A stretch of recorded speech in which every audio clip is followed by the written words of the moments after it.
greatness can be oppressive. It inspires a survivalist mentality. Survival and thriving, the name of the game for this man today. Lonzo Ball, the #2 pick overall in the NBA draft last month, making his long-awaited NBA debut.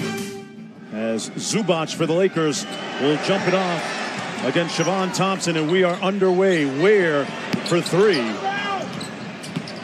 Vanderblue with the rebound. Vanderblue has spent some time, and on Ball's first touch, the crowd erupts here. There's the lob to Ingram, and that's what Lonzo Ball does. Well, we're going to see a lot of those two hooking up in the future, and appropriately, that starts off our game. And the Clippers counter with a three. The back issue. Ingram goes quickly on the wing. Now, at one point last year and said, I felt like I was looking in the mirror as he makes the block.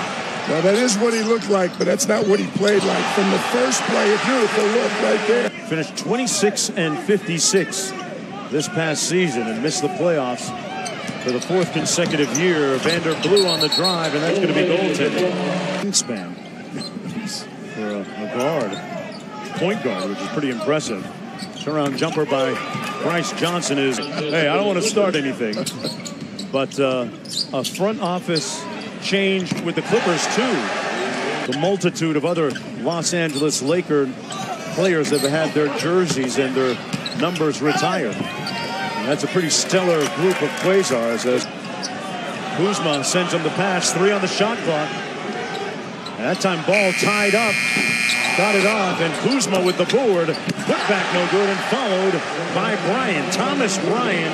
You would think he could make the transition to the NBA three, so he's got a chance to be a good player. He just hasn't quite gotten the little left-hand dish we're used to seeing from Kendall. Nice dime inside. Speaking of dish, Kendall Marshall, but strong.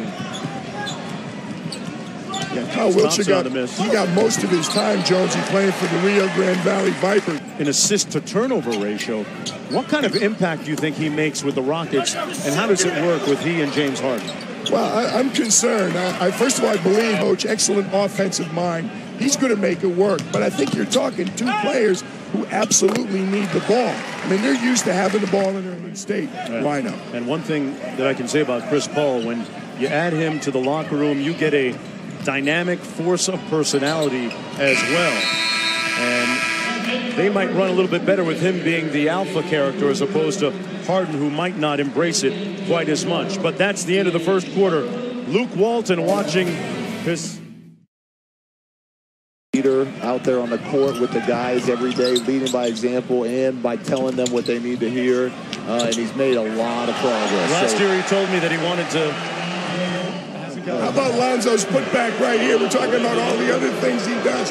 There's the IQ, right to the rim and for the finish. It's just being that they see the game. And when you get multiple guys that see the game the right way, then all of a sudden the game starts.